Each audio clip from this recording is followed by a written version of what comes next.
اور جتنے بھی ان کے بانیان مذاہب ہیں ان میں سے آپ کسی کے متعلق بھی دیکھیے اسے ہمیشہ فوق الفطرت مانتے ہیں. ان کے ذہن میں بھی نہیں آ سکتا کہ خدا کا ایک رسول یا اوتار یا مذہب کا بانی جسے وہ بڑا سمجھتے ہیں وہ باقی انسانوں جیسا ایک انسان ہو. اسے ہمیشہ باقی انسانوں سے اونچا مانا گیا. کہیں اس کو خدا کا اوتار مانا گیا ہے، کہیں اس کو ابن اللہ کہہ کے پکارا گیا ہے. بہرحال اس کی طرف فوق الفطرت کارنامے تو ہر ایک نے منسوب کیے ہیں.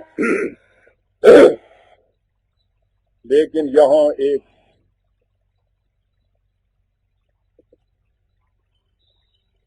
عظیم رسول آتا ہے جو ایک ایک سانس میں اعلان کرتا چلا جاتا ہے کہ انما انا بشر مثلکم. یہ انما پہ عربی جاننے والے اس کی استداد دیں گے کہ معنی کیا کہ میں تو یہ حسب ہوتا ہے کہ میں تو اس کے سوا کچھ ہوں ہی نہیں، تمہارے جیسا بشر بھی نہیں، بشر مثلکم، تمہارے جیسا ایک انسان. غور فرمایا آپ نے کہ وہ تصور جو خدا کے بعد آتا تھا بانی مذہب کا، اس تصور کی جڑ کیسے کاٹ کے رکھ دی. بانیان مذہب تو ایک طرف رہے، میں نے کہا کہ جو جنہیں برگزیدہ مقربین خدا بارگاہ خداوندی سمجھا جاتا ہے اور یہ اعظام صوفیاء کرام، ان کے متعلق یہ ہوتا ہے کہ صاحب نفع نقصان سب حضور کی مرضی سے ہوتا ہے. گڑ گڑاتے ہیں، ہاتھ جوڑتے ہیں، غائبانہ گھر میں بیٹھے ہوئے بھی ان کی شان کے خلاف کوئی دل میں بات اٹھتی ہے تو روتے چیختے ہیں کہ حضرت معاف کر دینا، بھول گیا، پتہ نہیں تباہ کر کے رکھ دیں گے اگر یہ کسی طرح سے بھی ناراض ہو گئے تو، اور اگر خوش ہو گئے تو کیا ہن برسنے لگ جائے گا. ہر ایک کے متعلق یہ عقیدہ ہے. میں نے کہا ہے نا کہ قبل از اسلام کی زندگی کو چھوڑ دیجیے، اپنے زمانے میں دیکھتے چلے جائیے نا، ایک ایک شک وہاں کی آئی ہوئی ہے نا. جب عام مقربین کے متعلق یہ کیفیت تو خود رسول کے متعلق یہ بات کیوں نہ ہوگی. اور وہ اعلان کرتا ہے کہ لا املک لنفسی ضرا ولا نفع. ارے بھائی تم تو ایک طرف رہے کہ میں تمہیں کچھ نفع نقصان پہنچانے کا اختیار رکھتا ہوں، میں تو اپنی ذات کے لیے بھی نفع نقصان پہنچانے کا اختیار نہیں رکھتا.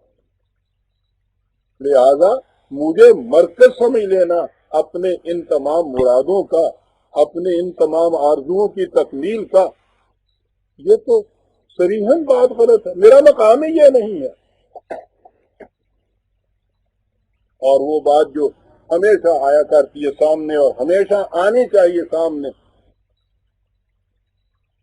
نبی کے دعویٰ نبوت کے لیے اس کے پاس کوئی محسوس شہادت تو ہوتی ہے. یعنی وہ یہ کہتا ہے کہ مجھے خدا کی طرف سے یہ وحی ملتی ہے، محسوس ثبوت تو کوئی نہیں ہوتا.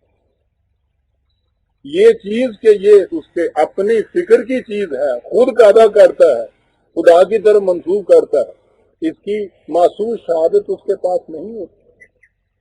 وہ تو اس کی صداقت کے اوپر ایمان ہے جو اس چیز پہ انسان کو لاتا ہے، اور یہ چیز بڑی مشکل ہوتی.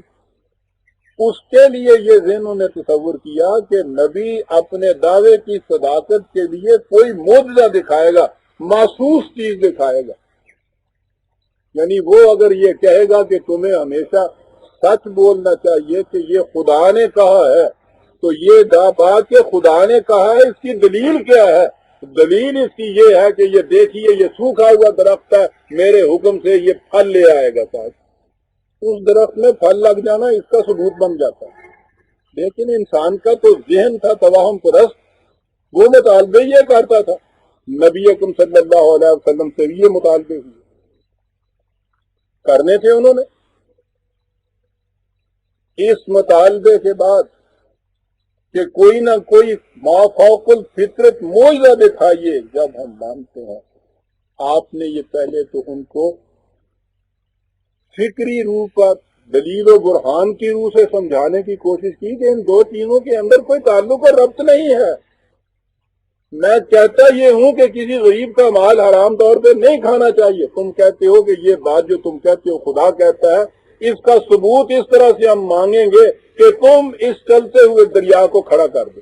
تو کہا کہ سوچو تو صحیح، اگر میں یہ کر بھی دوں تو اس کے ساتھ اس کا کیا تعلق ہے؟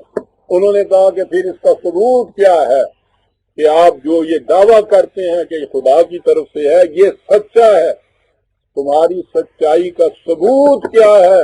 آپ نے کہا کہ میں ثبوت پیش کرتا ہوں، سب سے بڑا دعویٰ اور سب سے بڑا اس کا ثبوت، سب سے بڑا میرا معجزہ۔ انہوں نے کہا کون سا معجزہ؟ فرمایا کہ فَقَدْ لَبِثْتُ فِيكُمْ عُمَرًا مِّن قَبْلِهِ أَفَلَا تَعْقِلُونَ، میں کہیں باہر سے آیا ہوا نیا آدمی نہیں ہوں کہ تم میرے متعلق کچھ نہیں جانتے، میں نے اپنی ساری عمر تمہارے اندر بسر کی ہے، فیصلہ کرو اس سے کہ اس قسم کی عمر بسر کرنے والا آدمی سچا ہوتا ہے یا جھوٹا ہوتا ہے۔ معاملہ ختم ہو گیا۔ اور معجزہ تو صرف مخاطبوں کے لیے معجزہ ہوتا ہے، اسی دور کے لیے معجزہ ہوتا ہے، آنے والوں کے لیے تو نہیں ہوتا۔ یہ وہ معجزہ ہے جو قیامت تک کے انسانوں کے لیے معجزہ ہے کہ حضور کی سیرت، حضور کی پاکیزگی کردار، بلندی شخصیت جو ہے یہ قیامت تک کے لیے ایک معجزہ ہے حضور کی صداقت کا۔ کہا یہ کہ جس کی زندگی میں تم نے دیکھا 40 سال تک اس نے کوئی دعویٰ نہیں کیا تھا، تم یہ بتاؤ کہ کبھی اس نے جھوٹ بولا تھا؟ یہ دوستوں کی محفل میں نہیں کہا جا رہا، دشمنوں کے ہجوم میں یہ کہا جا رہا ہے۔ عزیزان من، کہو میری 40 سال کی عمر کے اندر کوئی ایک ایسی بات جس پہ تم انگلی رکھ سکو، اور اس کے بعد کہو کہ کیا ایک جھوٹے کی زندگی ایسی ہوتی ہے؟ اور کیا یہ نفسیاتی طور پہ ممکن ہے کہ 40 سال تک جو شخص ذرا سی کسی بات کے اندر بھی دھوکہ نہ دے، جھوٹ نہ بولے، اوور نائٹ اس کی کیفیت یہ ہو جائے کہ اتنا بڑا جھوٹ بول دے صبح اٹھ کے؟ ناممکن ہے۔ انہوں نے کہہ دیا کہ ہاں یہ ناممکن ہے۔ اور فرمایا آپ نے کہ یہ انقلاب کتنا بڑا ہے۔ یہ انقلاب وہ ہے کہ جو شخص بھی تم میں بڑا بننے کا مدعی ہو اس کی پچھلی ساری زندگی کو تم دیکھو کہ کیسی رہی ہے، بس یہ ہے سرٹیفکیٹ اس کے لیے۔ جس انداز کی وہ زندگی ہے اسی انداز کا وہ مستقبل میں ثابت ہوگا، یاد رکھیے۔ انسان شبہ شب بدلہ نہیں کرتا۔ اتنا عظیم معجزہ عزیزان من، دائمی ابدیت درکنار، کرامت کے لیے، سارے نوع انسانی کے لیے، کہ انسان کی زندگی جو ہے وہ ہے اس کی شہادت، اس کی سیرت کی، اس کے دعاوی کی صداقت کی اور کتنا بڑا انقلاب آفرین ہے جناب۔ اور اس کے بعد خدا کی یہ کتاب دے کر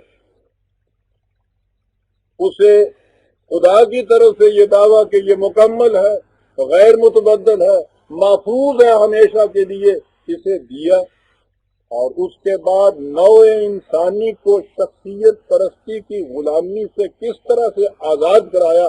عزیزان مان، یہ ہے وہ بات جو ختم نبوت کے اندر پنہا ہے۔ ہم نے کبھی غور ہی نہیں کیا کہ ختم نبوت کیا ہے۔ غور نہ کرنے کا نتیجہ تھا کہ 90 یا 80 سال تک ہم وہ خاتم النبیین کی طے کی زبر اور زیر کے الجھن میں ہی الجھے رہے، انہی مباحثوں کے اندر الجھے رہے، اس کی اہمیت ہمارے سامنے ہی نہ آئی۔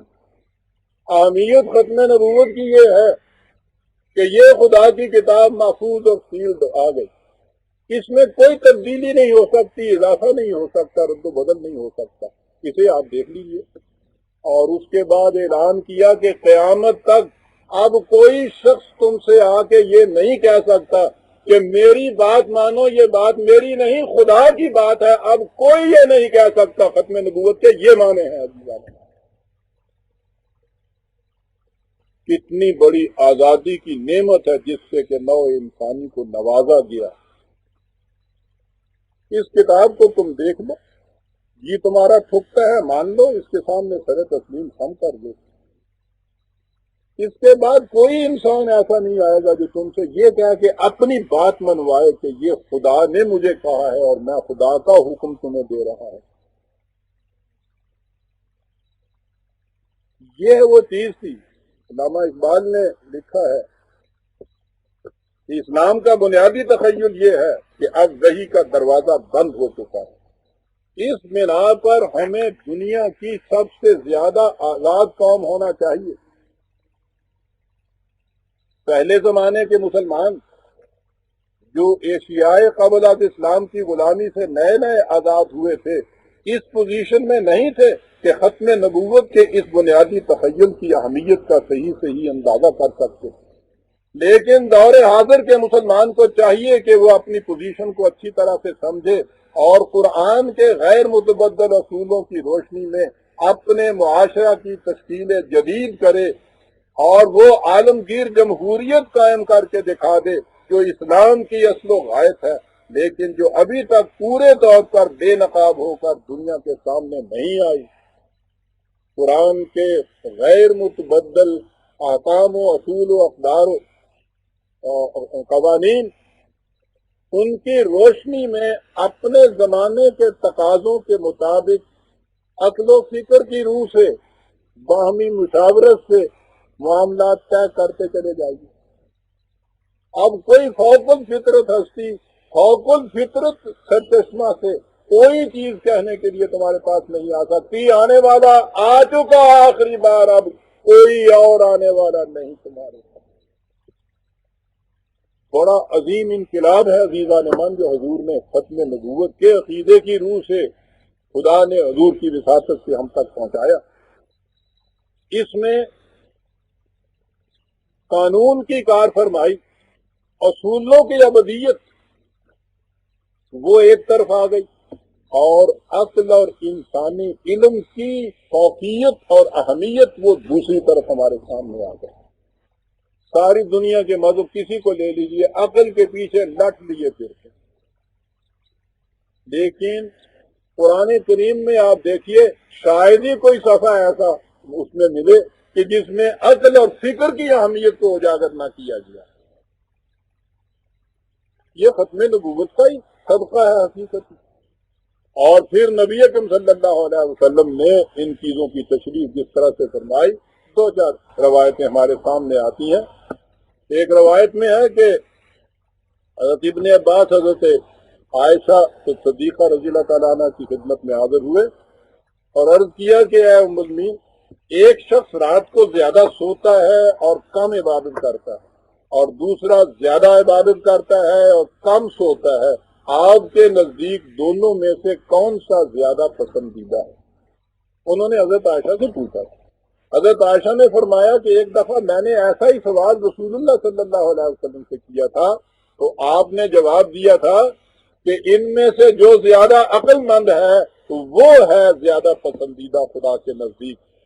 میں نے عرض کیا یا رسول اللہ، میں نے تو ان کی عبادت کے متعلق پوچھا تھا، آپ نے فرمایا کہ اے عائشہ ان کی عقلوں کے متعلق سوال ہوگا، پھر جو شخص زیادہ عقل مند ہوگا اور قوانین خداوندی کی پابندی اس طرح سے کرے گا وہی دنیا اور آخرت میں افضل ہوگا۔ دنیا مذاہب میں عام طور پہ پرہیزگاری، تقوی وہ یہی گنا جاتا ہے جو زیادہ نمازیں پڑھنے والا، زیادہ روزے رکھنے والا، زیادہ تخشف کی زندگی بسر کرنے والا ہوتا ہے۔ حضور نے یہ فرمایا کہ یاد رکھو مسلمانوں میں کامل ایمان اس کا ہے جس کے اخلاق سب سے اچھے۔ ایک دفعہ آپ نے فرمایا صحابہ سے کہ میں تمہیں بتاؤں کہ نماز اور روزہ اور حج اور زکوٰۃ سے بھی ایک افضل عمل ہے زندگی کا اور جو ساری زندگی کرنا پڑتا ہے۔ یقیناً انہوں نے پوچھا ہوگا کہ فرمائیے، کہا کہ باہمی تعلقات کا درست رکھنا اور معاملہ میں صاف ہونا یہ ان سے بھی بہتر ہے۔ دیکھتے ہیں عملی زندگی کے اندر کیا چیز ہے، اور ایک چیز تو وہ ایسی ہے کہ جس پہ تو جان نثار کرنے کو جی چاہتا ہے۔ فرمایا کہ اپنے کسی بھائی کو دیکھ کے دل کی رضامندی سے مسکرا دینا یہ بھی ایک نیکی ہے۔ نظر آتا ہے کہ اس زمین کے اوپر چلنے والا ایک انسان اس زمین کے معاملات کو سنوارتا ہوا، نکھارتا ہوا آگے بڑھتا ہوا چلا جا رہا ہے، اور یہ وہ چیزیں ہیں جو قیامت تک کے لیے آپ کی رہنمائی کے لیے شمع ہدایت بنتی چلی جاتی۔ قرآن کریم کی اس تعلیم اور حضور کی اس عملی زندگی کا نتیجہ یہ تھا کہ توہم پرستیاں ہر قسم کی آپ نے اٹھائی.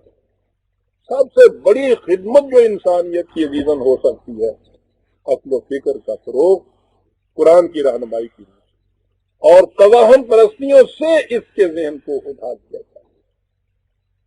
اگر توہم پرستیوں سے انسانوں کو آپ نکال دیتے ہیں، ان کی زندگی تاریکیوں سے روشنی کے اندر آ جاتی ہے. کس طرح حضور نے اس کا عملی ثبوت دیا؟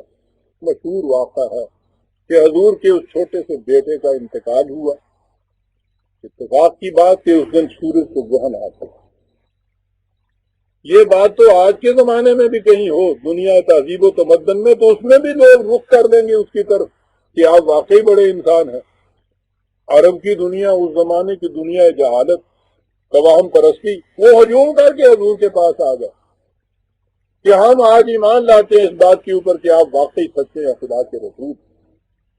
آپ نے فرمایا کہ یہ تو بڑی خوشی کی بات ہے کہ تم ایمان لاتے ہو، لیکن میں ذرا اس کی وجہ بھی تو معلوم کر لوں کہ ایمان بلا وجہ تو ایمان نہیں ہوتا. عزیزان من، یہ بھی عجیب چیز ہے قرآن کی. انہوں نے کہا کہ اس سے بڑی چیز آپ کی صداقت کا دلیل اور کیا ہوگی کہ آپ کے بیٹے کی وفات ہوئی اور آسمان کے جرام فلکی نے بھی ماتمی لباس پہن لیا اور سورج جو ہے سیاہ پوش ہو گیا. آج آپ کی صداقت کی اس سے بڑی دلیل کیا ہوگی؟ کبھی کبھی میں بھی سوچا کرتا تھا، اور ہم سوچیں گے کہ آج کا کوئی بھی انسان ہو، اچھے سے اچھا، وہ جسے ہم دیندار کہتے ہیں وہ بھی کیوں نہ ہو، وہ بھی اس سچویشن کو ایکسپلائٹ کر لے گا، دھوکہ دے لے گا اپنے آپ کو کہ کوئی بات نہیں، اس وقت یہ اسی بات کے اوپر ایمان لے آئے ہیں، پھر میں ان کو تعلیم دے دوں گا، ان کی تربیت کر دوں گا، پھر یہ ٹھیک ہے سچے مسلمان بھی ہو جائیں گے، آنے تو دو کسی طرح سے. ان کو دھوکہ دے لے گا اپنے آپ، اور شاید اس کو کوئی برا بھی نہ سمجھے. لیکن اس رسول انقلاب آفرین صلی اللہ علیہ وسلم کو دنیا کے سامنے ایک نمونہ پیش کرنا. آپ نے ان سے کہا کہ بھائی آپ نے یہ جو سمجھا ہے یہ غلط سمجھا ہے. 1400 سال پہلے کی بات ہو رہی ہے عزیزان من. چاند اور سورج کو گہن خدا کے طبیعیاتی قوانین کے تابع لگتا ہے. اس میں کسی کا بیٹا تو ایک طرف، کسی کی اپنی موت اور زندگی کا بھی کوئی سوال نہیں ہوتا. لہذا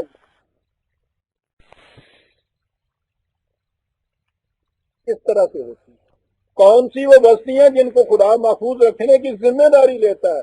وہ بستی کے جس کے اندر کوئی ایک فرد بھی بھوکا نہ سو جائے. عزیزان مان، یہاں تو حضور نے ایک فرد ہی کہا تھا بستی کے اندر. حضور کے متبعین میں حضرت عمر فاروق رضی اللہ تعالیٰ عنہ کا وہ قول تو آپ میں سے ہر ایک کو معلوم ہوگا کہ جب آپ نے فرمایا تھا کہ یاد رکھو، کسی نے کہا تھا کہ آپ تو بہت زیادہ کامیاب خلیفہ یہاں ہوئے، آپ نے کہا کہ اتنی جلدی یہ بات نہ کہو، میں نہیں اس کی ضمانت دے سکتا، مطمئن نہیں ہو سکتا. خدا کی قسم اگر دجلہ کے کنارے کوئی کتا بھی بھوک سے مر گیا تو عمر سے اس کی بھی بات فرص ہوگی.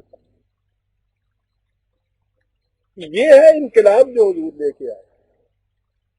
ایک فرد بھوکا سو جائے یا ایک کتا بھوک سے مر جائے، ذمہ داری اس کی عائد ہوتی ہے ان کے اوپر جنہیں آپ ارباب حکومت کہتے ہیں.